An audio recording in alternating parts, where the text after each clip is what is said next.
Hi guys, Buzz Cakes YouTube channel එකට ඔයගොල්ලන්ව ආදරෙන් පිළිගන්නවා. ඉතින් ගොඩක් අය මගෙන් මම හදන fondant recipe එක request කරලා තිබුණා. ඒක නිසා මම හිතුවා අද ඔයගොල්ලන්ට මම fondant recipe එක ගේනවා කියලා මම හදන එක.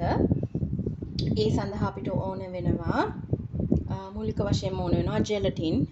මම මෙතෙන්දි gelatin පාවිච්චි කරන්නේ Motha brand එක. මම Motha brand එක පාවිච්චි කරන්න හේතුව මම පෝක් කන්නේවත් අල්ලන්නේවත් නැති නිසා තමයි Motha brand එක use කරන්නේ.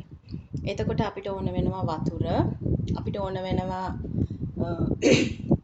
glucose, liquid glucose. එතකොට අපිට ඕන වෙනවා sorry, අපිට ඕන වෙනවා Tylose powder, Tylo powder. ඉතින් icing sugar ප්‍රධාන වශයෙන්ම අවශ්‍ය වෙනවා. ඉතින් අපි icing sugar එක හලාගෙනම අපේ වැඩේ පටන් ගමු.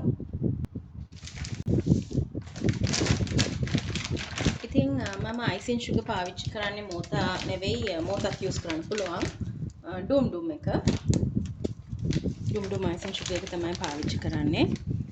ඩුම් Motha, එතකොට රසාකෝ, AB මවුරි මේ හතරම හොඳයි.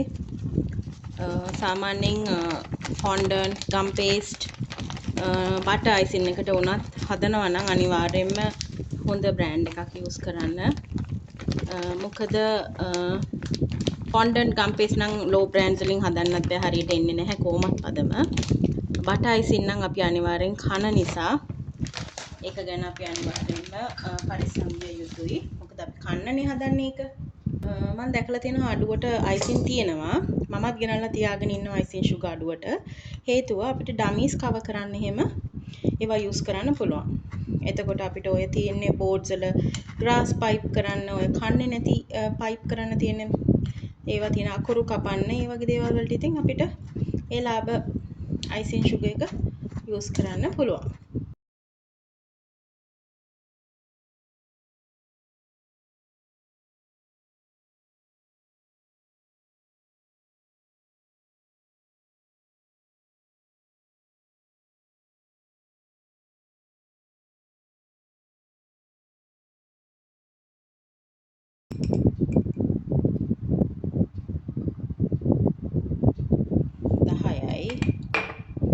කියන්නේ අනිවාර්යෙන්ම ග්‍රෑම් 15ක් නෙවෙන්න ඕනේ නේද?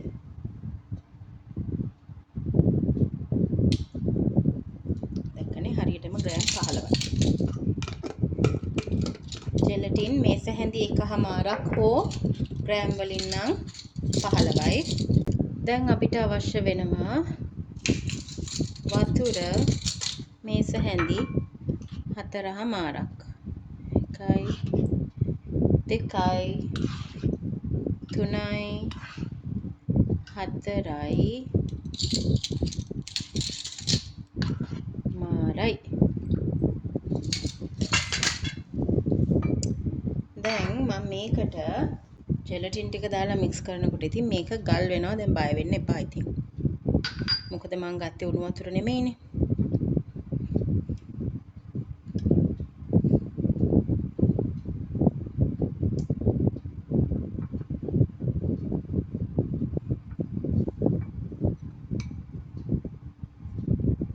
පේනවනේ අර ජෙල් එකක් වගේ ඝන වේගෙන එනවා.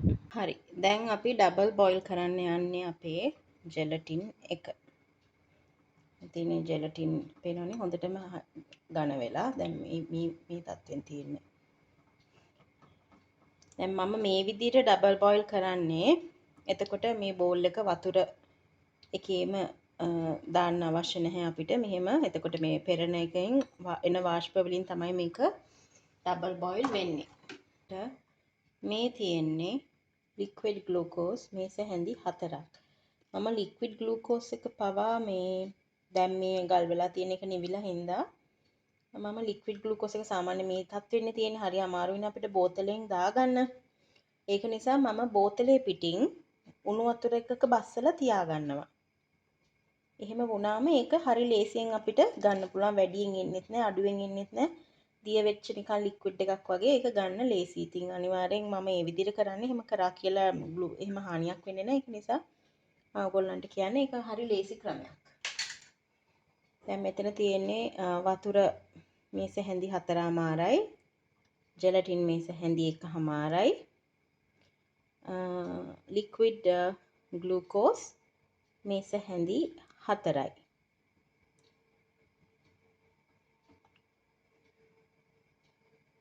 මම වැනිලා එසෙන්ස් ටිකකුත් තේ හැඳි කාලක් වගේ ඒකටම දාගන්නවා.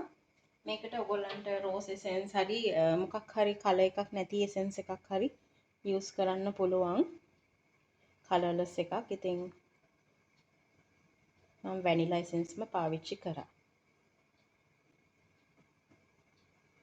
අපිට එසෙන්ස් එක ඕන නම් අවසානයේදී ඩෝ එකට එකතු කරගන්නත් පුළුවන්. මට පහසු විදිය තමයි මං හදන්නේ. ඉතින් ඔයගොල්ලෝ මේකෙන් ටිප්ස් ඇන්ඩ් ට්‍රික්ස් අරගෙන ඔයගොල්ලන්ට පහසු විදියට හදාගන්න.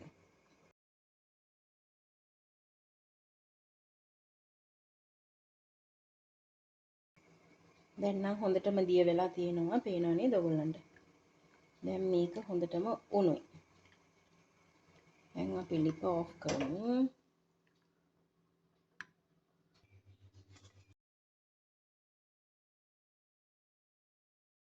මට ඔතෙන්දි කියන්නත් අමතක වුණා කරන්නත් අමතක වුණා. ඔය ජෙලටින් මිශ්‍රණය උණු උණුවෙන්මයි භාජනයට දාන්න ඕනේ. අනිවාර්යෙන් පෙරන්න ඕනේ. මොකද ඔකේ කෑලි තියෙනවා. අනිවාර්යෙන්ම ඔක පෙරලා තමයි ওই භාජනයට දාන්න ඕනේ. මිශ්‍රණය දැන් අපි මේකට මතක තියාගන්න අපි තාම මේකට Tylose powder දාගෙන නැහැ. ඒක හොඳට මතක තියාගන්න.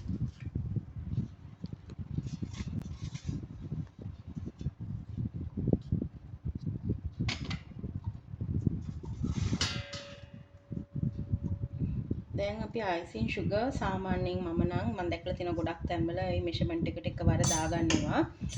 මම නම් එහෙම දාගන්නේ නැහැ. මම චුට්ට මෙහෙම දදා ගෑරුප්පුවකින් හරි විස්ක් එකකින් හරි කලවම් කරගන්නවා. විස්ක් එකකින් කලවම් කරාම තියෙන එකම ප්‍රශ්නේ අවසානයේදී මේ බැටර් එක කියන්නේ මේ දැන් මේ icing එක හයි වෙනවනේ.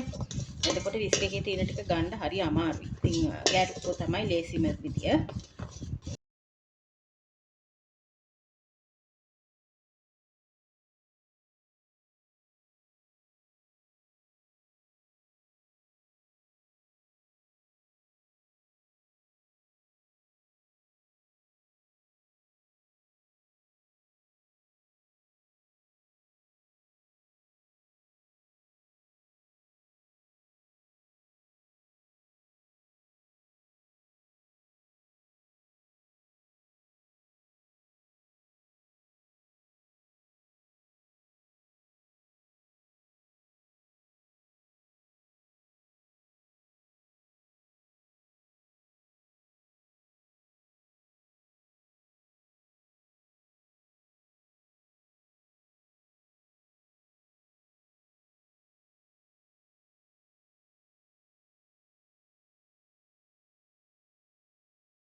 දැන් ඔය තත්ත්වෙදී අපි Tylose powder තේ හැඳි භාගයක් එකතු කරගන්නවා.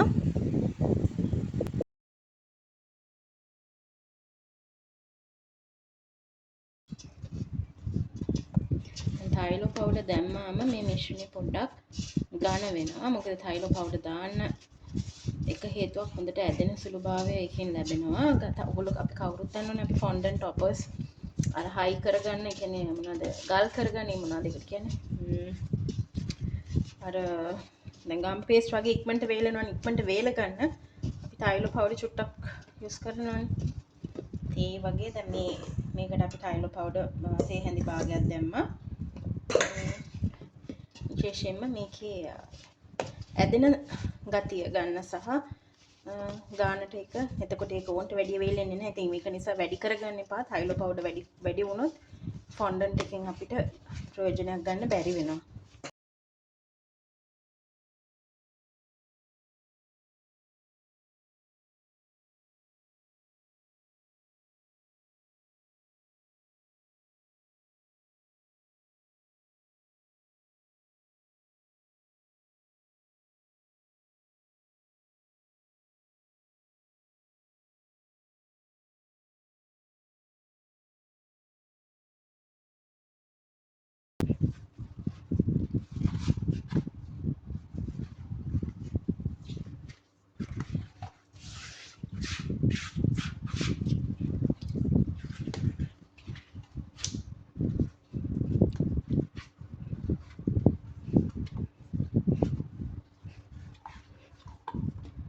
ඇදෙනවා.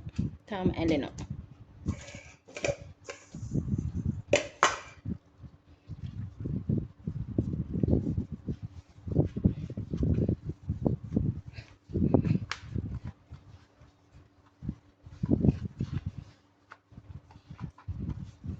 මේවා ඉතින් නීට් වෙන තරමට තමයි සොෆ්ට් වෙන්නේ. එහෙමයි කියලා දැන් අපිට මේකට මේ මං අරන් තියෙන ප්‍රමාණයට වඩා අයිසින් ෂුගර් ගොඩාක් වැඩි කරගන්න එපා. ගොඩක් නෙමෙයි, අවශ්‍යම නැහැ. මොකද ඇලෙනවා නම් අපි බටර් ගාගෙන නීට් කරගමු. මේකද අයිසින් ෂුගර් වැඩි වුණොත් වෙන්නේ පස්සේ මේක ෆොන්ඩන්ට් එක හදලා ඉවරනාට පස්සේ පුපුරන්න බලනවා. එතකොට කෝන් ෆ්ලවර් වුණත් ඕන්ට වැඩිය වැඩි කරගත්තොත් වෙන්නේ ඒ ටික තමයි. වේලෙනවා. අයිසින් ෂුගර් වැඩි වුණොත් මේක ඇලෙන ගතියත් පොඩ්ඩක් වැඩි වෙනවා.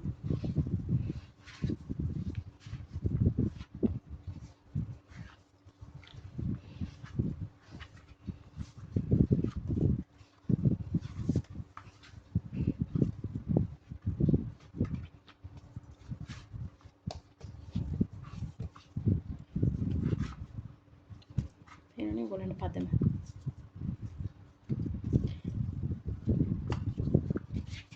මේක අඩම තරමක් පැය 2-3ක්වත් තියන්න ඕනේ හදලා ඉවර වෙලා.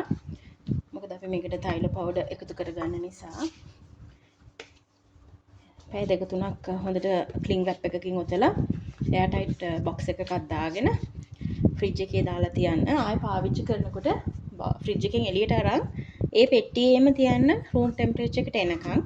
කූල් ඔක්කොම ගියාට පස්සේ එළියට අරන් නීට් කරගන්න ඕනේ. එතකොට නීට් කරනකොට මෙහෙම සොෆ්ට් ඩෝ එකක් හම්බෙන්නේ නැහැ. එළියට ගත්තාම කියන කූල් ගියත් මේක හරි තදට තමයි තියෙන්නේ.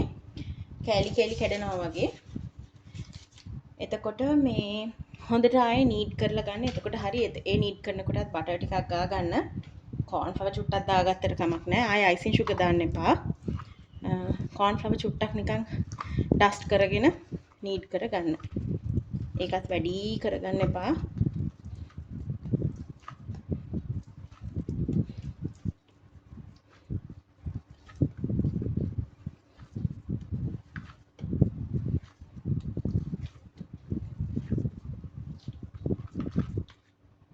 අනිත් එක කියන්න ඕනේ මේ වගේ අයිසින්ස් හදනකොට මම දකිනවා සමහරක් ඒවා ඉතින් තමන්ගේ පුද්ගලික දෙයක් ඒක. මේ ඇඟිලි වල තියෙනනේ මුදු අලලු වගේ දේවල් එහෙම ඒ ඔක්කොම ඉතින් මේ ගලවන්න මේ ගලවලා කරනවා නම් හොඳයි. මොකද එකක් ඉතින් සමහරක් වෙලාවට වතුර එහෙම ගියාම ඕවා තැම්බෙනවා වගේ වෙනවනේ. ඉතින් ඕකනේ අපි ඔය මේ දැන් දාගෙන හලවම් කරන්නේ.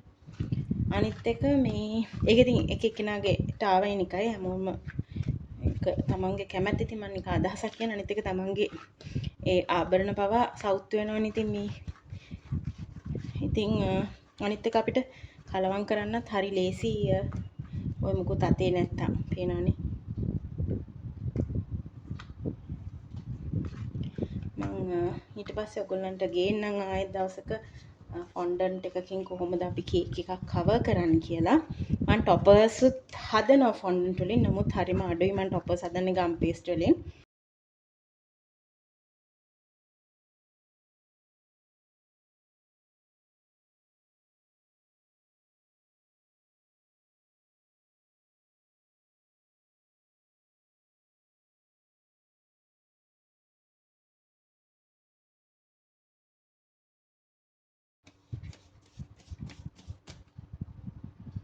පේනවද?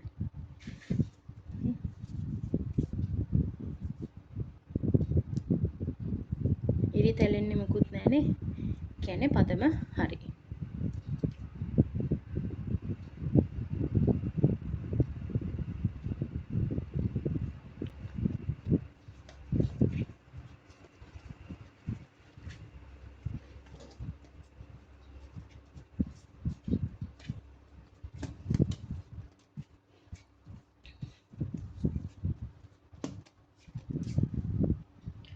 අපි බලමු මේ ප්‍රමාණයෙන් හදලා අපිට ෆොන්ඩන්ට් ග්‍රෑම් කීයක් හම්බෙනවද කියලා.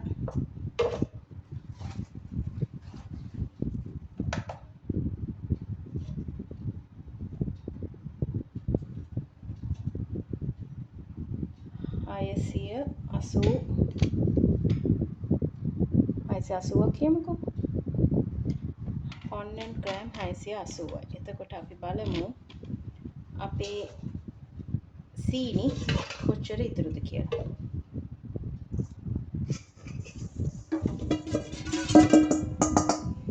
සීනි ග්‍රෑම් 65ක් ඉතුරුයි. ඉතින් මම ගත්තේ සීනි ග්‍රෑම් 650ක් නේ 655ක් විතර. ඒ කියන්නේ සීනි ග්‍රෑම් 600ක් ගත්තත් ඇති. ඉතින් දැක්කනේ. සීනි වැඩි කරගන්න එපා. ඉතින් එහෙම වැඩි කරගත්තොත් අපිටම තමයි අමාරු.